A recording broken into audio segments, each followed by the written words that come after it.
Lecture quotidienne de la Bible. Jour 237. Ancien Testament. 2 Chronicles 24, 2 Chronicles 25. Joas avait 7 ans lorsqu'il devint roi, et il régna 40 ans à Jérusalem. Sa mère s'appelait Tsibia, de Bir-Shéba. Joas fit ce qui est droit aux yeux de l'Éternel pendant toute la vie du sacrificateur Jéhorada. Jéhorada prit pour Joas 2 femmes, et Joas engendra des fils et des filles. Après cela, Joas eut la pensée de réparer la maison de l'Éternel. Il assembla les sacrificateurs et les Lévites, et leur dit, « Allez par les villes de Juda, et vous recueillerez dans tout Israël de l'argent, chaque année, pour réparer la maison de votre Dieu, et mettez à cette affaire de l'empressement. » Mais les Lévites ne se hâtèrent point. Le roi appela Jéhorada, le souverain sacrificateur, et lui dit, « Pourquoi n'as-tu pas veillé à ce que les Lévites apportassent de Juda et de Jérusalem l'impôt ordonné par Moïse, serviteur de l'Éternel, et mis sur l'assemblée d'Israël pour la tente du témoignage? Car l'impie Athali et ses fils ont ravagé la maison de Dieu et fait servir pour les Baals toutes les choses consacrées à la maison de l'Éternel. » Alors le roi ordonna qu'on fît un coffre, et qu'on le plaça à la porte de la maison de l'Éternel, en dehors. Et l'on publia dans Juda et dans Jérusalem qu'on apporta à l'Éternel l'impôt mis par Moïse, serviteur de l'Éternel, sur Israël dans le désert. Tous les chefs et tout le peuple s'en réjouirent, et l'on apporta et jeta dans le coffre tout ce qu'on avait à payer. Quand c'était le moment où les Lévites, voyant qu'il y avait beaucoup d'argent dans le coffre, devaient le livrer aux inspecteurs royaux, le secrétaire du roi et le commissaire du souverain sacrificateur venaient vider le coffre. Ils le prenaient et le remettaient à sa place. Ils faisaient ainsi journellement, et ils recueillirent de l'argent en abondance.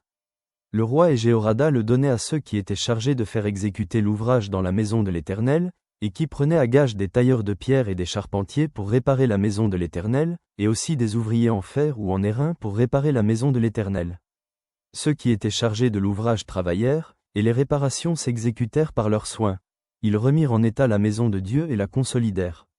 Lorsqu'ils eurent achevé, ils apportèrent devant le roi et devant Jéhorada le reste de l'argent.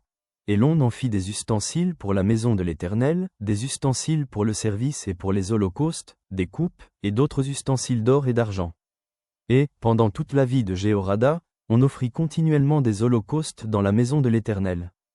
Jéhorada mourut, âgé et rassasié de jours, il avait à sa mort 130 ans. On l'enterra dans la ville de David avec les rois, parce qu'il avait fait du bien en Israël, et à l'égard de Dieu et à l'égard de sa maison. Après la mort de Jéhorada, les chefs de Juda vinrent se prosterner devant le roi. Alors le roi les écouta, et ils abandonnèrent la maison de l'Éternel, le Dieu de leur père, et ils servirent les Astartés et les idoles. La colère de l'Éternel fut sur Juda et sur Jérusalem, parce qu'ils s'étaient ainsi rendus coupables. L'Éternel envoya parmi eux des prophètes pour les ramener à lui, mais ils n'écoutèrent point les avertissements qu'ils en reçurent. Zacharie, fils du sacrificateur Jéhorada, fut revêtu de l'Esprit de Dieu.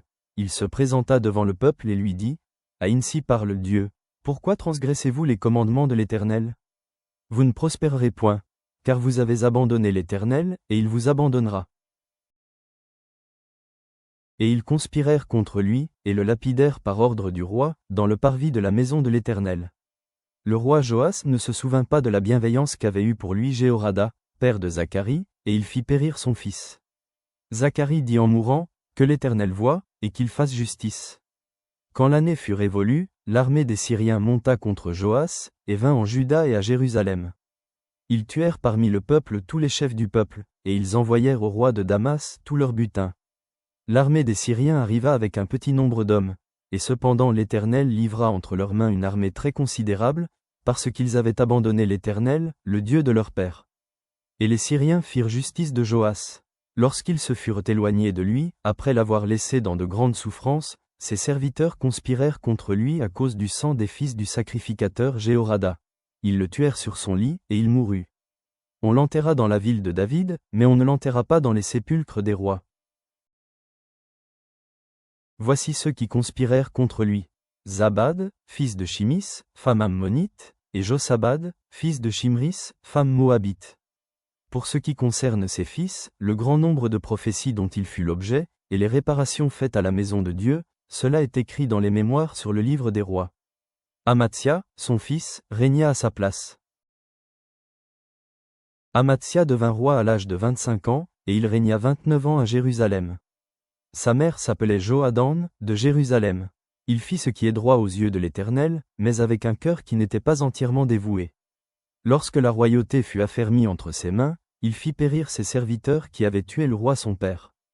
Mais il ne fit pas mourir leur fils, car il agit selon ce qui est écrit dans la loi, dans le livre de Moïse, où l'Éternel donne ce commandement: on ne fera point mourir les pères pour les enfants, et l'on ne fera point mourir les enfants pour les pères, mais on fera mourir chacun pour son péché.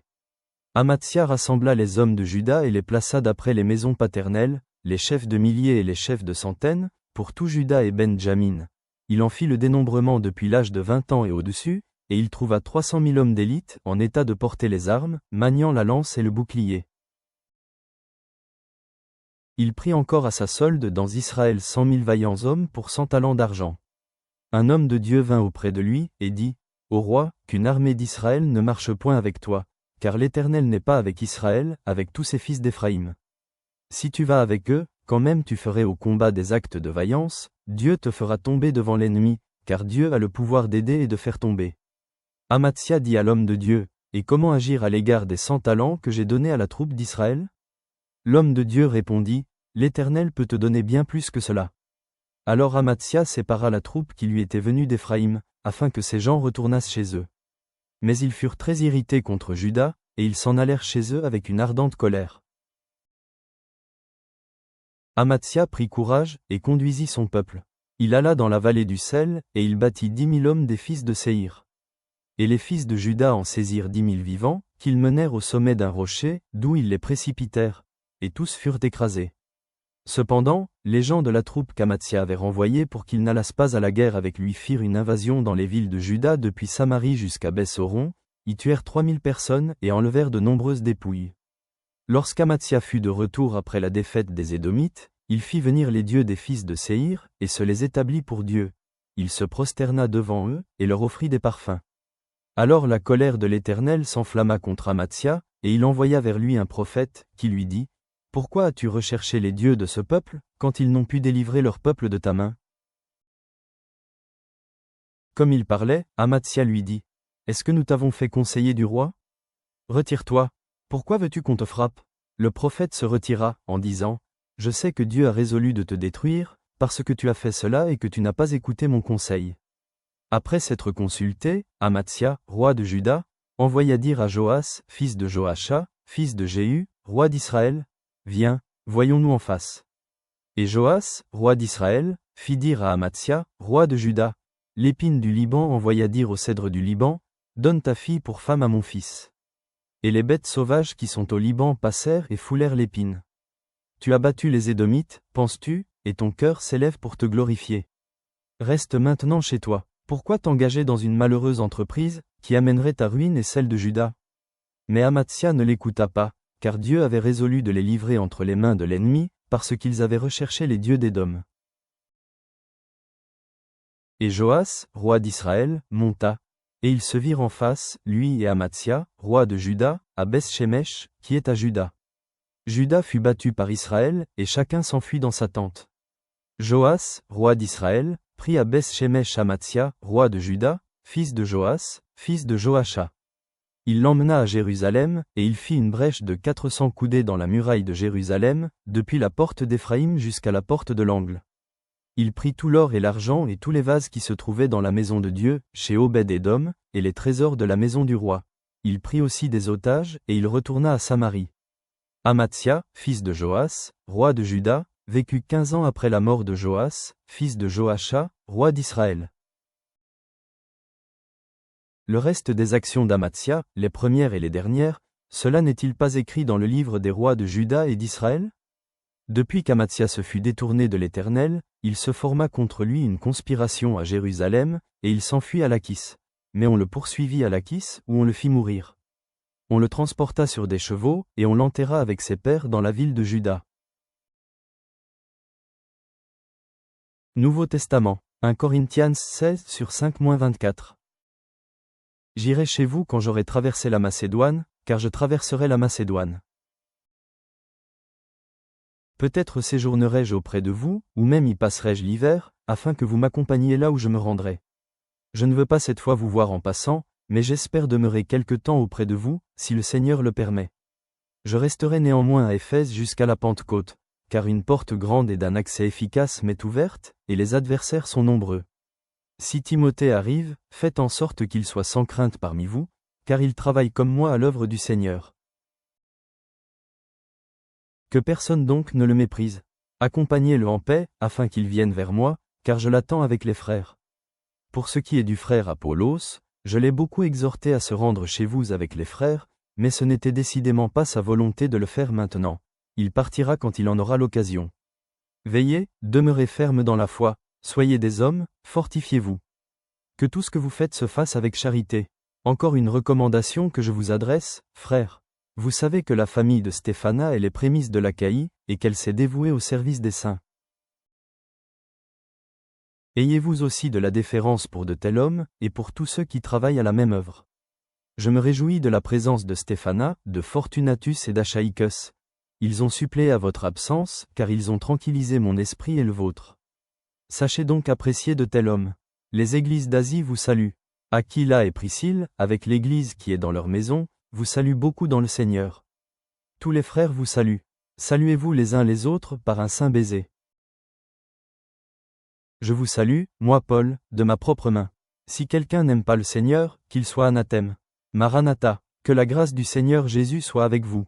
Mon amour est avec vous tous en Jésus-Christ. Psaume 102 sur 18-28. Il est attentif à la prière du misérable, il ne dédaigne pas sa prière. Que cela soit écrit pour la génération future, et que le peuple qui sera créé célèbre l'Éternel. Car il regarde du lieu élevé de sa sainteté, du haut des cieux l'Éternel regarde sur la terre. Pour écouter les gémissements des captifs, pour délivrer ceux qui vont périr, afin qu'il publie dans Siton le nom de l'Éternel, et ses louanges dans Jérusalem, quand tous les peuples s'assembleront, et tous les royaumes, pour servir l'Éternel. Il a brisé ma force dans la route, il a abrégé mes jours. Je dis, mon Dieu, ne m'enlève pas au milieu de mes jours, toi, dont les années durent éternellement. Tu as anciennement fondé la terre, et les cieux sont l'ouvrage de tes mains. Ils périront, mais tu subsisteras. Ils s'useront tous comme un vêtement. Tu les changeras comme un habit, et ils seront changés. Mais toi, tu restes le même, et tes années ne finiront point. Père céleste, nous nous présentons devant toi avec gratitude pour les leçons de fidélité et d'encouragement que nous trouvons dans ta parole. En méditant sur le règne des rois dans le 2e livre des Chroniques, aide-nous à chercher ta direction dans notre leadership et nos décisions, tout comme Joas et Amatzia ont tracé leur chemin. Que l'unité et l'amour exprimés dans la première épître aux Corinthiens nous inspirent à nous édifier mutuellement dans nos communautés, et que l'espérance du psaume 102 nous rappelle ta nature éternelle au milieu de nos luttes éphémères. Que ta paix règne sur nous, Seigneur. Amen.